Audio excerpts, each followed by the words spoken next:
देख रहे हैं एबी स्टार न्यूज। मैं हूं आपके साथ सपना वर्मा। हर दिन इतिहास के पन्नों पे कुछ न कुछ ऐसी घटना घटती है जो कि एक ऐसी छाप छोड़ देती है जिसे कभी नहीं भुलाया जा सकता, और उसी पर आधारित है हमारा ये कार्यक्रम जिसका नाम है एक किस्सा दिन का हिस्सा। तो चलिए शुरुआत करते हैं आज के हमारे पहले किस्से से, जो सरकार की स्वास्थ्य योजनाओं से जुड़ा है। तो आज के दिन का इस योजनाओं से क्या संबंध है और स्वास्थ्य के क्षेत्र में किस तरह से सरकार ने बड़े पैमाने पर कदम बढ़ाए हैं, चलिए इस पर एक नजर डालते हैं। आइए जानते हैं आज क्या है खास। खंगालते हैं इतिहास के पन्ने। भारत में समय के साथ साथ स्वास्थ्य सेवाओं में भी कई बदलाव देखने को मिले। सरकार की ओर से भी जनता को बेहतर और कम दरों पर स्वास्थ्य सुविधाएं मुहैया हो सके, इसके लिए कई परियोजनाओं की शुरुआत की गई ताकि पैसों की तंगी की वजह से बिना इलाज के कोई रह न जाए।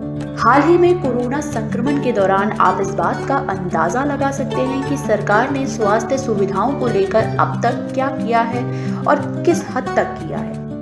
इतना ही नहीं बल्कि मुफ्त में कोविड वैक्सीनेशन की सुविधा भी घर घर जाकर मुहैया कराने के भी इंतजाम किए गए हैं। सरकार की बेहतर स्वास्थ्य सुविधाओं में से एक है प्रधानमंत्री जन औषधि योजना। यूं तो सरकार ने कई योजनाओं की शुरुआत की और सभी का संबंध स्वास्थ्य सुविधाओं को बेहतर बनाना रहा, पर इन्हीं में से एक और सुविधा है जिसका आज के दिन से बेहद ही खास संबंध है। वो सुविधा है प्रधानमंत्री जन औषधि योजना, जिसकी शुरुआत 1 जुलाई साल 2015 को हुई थी। इसका मकसद जेनेरिक दवाओं को लोगों तक पहुंचाना है। जेनेरिक दवाएं वो दवाएं होती हैं जो बाजार में मिलने वाली दवाओं से सस्ती मिलती है, लेकिन क्वालिटी में कोई फर्क नहीं होता।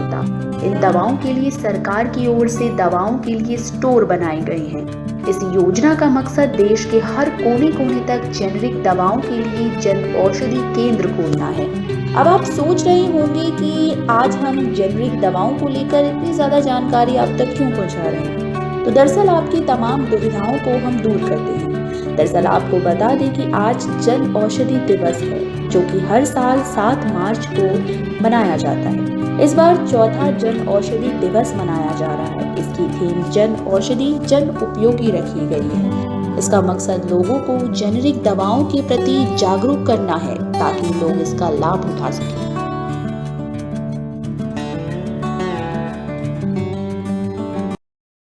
जन औषधि दिवस जो कि हर साल आज ही के दिन मनाया जाता है, इसका मकसद सरकार की ओर से ये की गई एक बड़ी पहल है जिसका मकसद जेनेरिक दवाओं के प्रति लोगों को जागरूक करना है। ये वो दवाएं हैं जो सरकार की तरफ से सस्ती दरों पर लोगों को मुहैया कराई जाती है ताकि बिना इलाज के कोई भी इस तंगी से न जूझे। बढ़ते हैं हमारे अगले किस्से की तरफ। हमारा अगला किस्सा जुड़ा है एक ऐसी खोज से जिसने अंतरिक्ष के क्षेत्र में तहलका मचा दिया।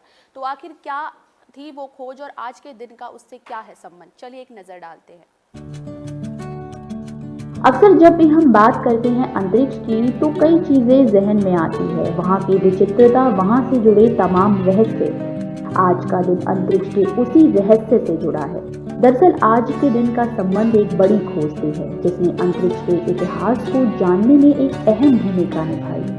वो खोज थी केपलर दूरबीन, एक ऐसा दूरबीन जिसकी लॉन्चिंग 7 मार्च 2009 को हुई। केपलर दूरबीन उस समय की सबसे ताकतवर दूरबीन में से एक थी। इस दूरबीन की सहायता से उन ग्रहों को देखा जा सकता था जो हमारे सौर मंडल में न होकर किसी और तारामंडल में है, और इस दूरबीन की मदद से कई ऐसे ग्रहों के बारे में भी जानकारी मिल सकी जिसमें धरती के मुकाबले 100 गुना पानी पाया गया। इतिहास के पन्नों पे ये एक ऐतिहासिक खोज थी। अक्सर जब भी हम बात करते हैं अंतरिक्ष की तो कई चीजें जहन में आती है। वहाँ की विचित्रता, वहाँ से जुड़े तमाम रहस्य। आज का दिन अंतरिक्ष के उसी रहस्य से जुड़ा है। दरअसल आज के दिन का संबंध एक बड़ी खोज से है जिसने अंतरिक्ष के इतिहास को जानने में एक अहम भूमिका निभाई। वो खोज थी केपलर दूरबीन, एक ऐसा दूरबीन जिसकी लॉन्चिंग 7 मार्च 2009 को हुई।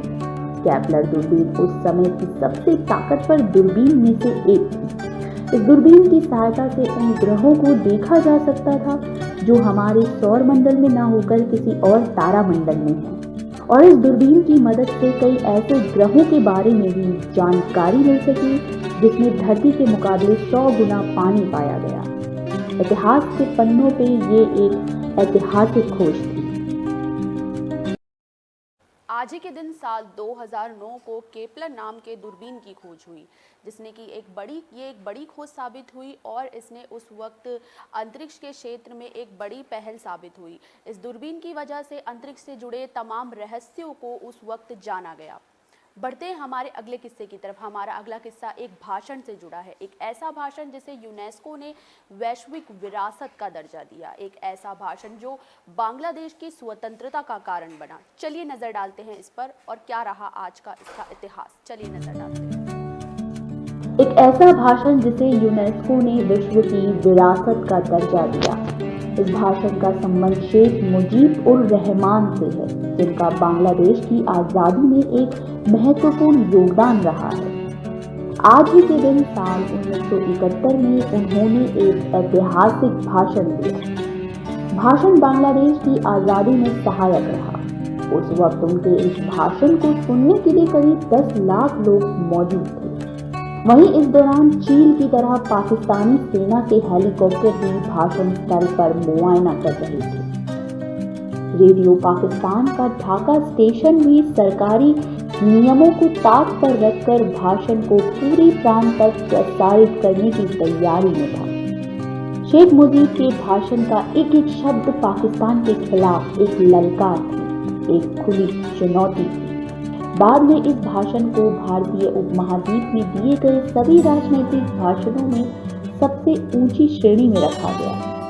साल 2017 में यूनेस्को ने शेख मुजीब के उस भाषण को विश्व के दस्तावेजी विरासत के रूप में मान्यता दी। उनके इस भाषण ने आगे चलकर आग का रूप लिया। इस भाषण के बाद पाकिस्तान के राष्ट्रपति याहिया खान ढाका पहुंचे। 23 मार्च को जब शेख उनसे मिलने पहुंचे तो उनकी कार में बांग्लादेश का झंडा लगा। इसके 2 दिन बाद यानी कि 25 मार्च को ऐसा लगा कि पूरे शहर पर पाक सेना ने हमला बोल दिया। सेना ने शेख मुजीब को गिरफ्तार किया और पाकिस्तान ले गए। इस पर शेख मुजीब की लगाई चिंगारी आग का रूप लेती हुई नजर आई। बांग्लादेश में मुक्ति वाहिनी ने पाकिस्तानी सेना के खिलाफ मोर्चा खोल दिया। दिसंबर तक ऐसा ही माहौल चलता रहा।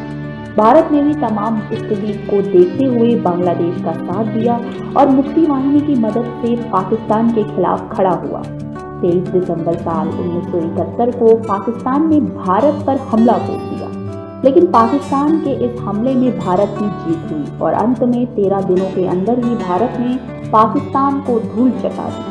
16 दिसंबर को पाकिस्तानी सेना ने आत्मसमर्पण किया और बांग्लादेश आखिरकार आजाद हो गया। इस पूरी लड़ाई में शेख ने भारत के समर्थन को लेकर शुक्रिया अदा किया।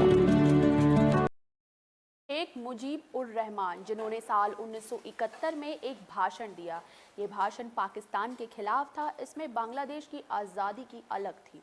इस भाषण ने स्वतंत्रता संग्राम में एक बड़ी भूमिका निभाई। बांग्लादेश को आज़ादी दिलाने में ये भाषण बेहद ही कारगर साबित हुआ। वक्त हो चला है अब आपसे विदा लेने का। हम फिर मिलेंगे किसी नए किस्से के साथ। तब तक के लिए देखते रहिए एक किस्सा दिन का हिस्सा। शुक्रिया।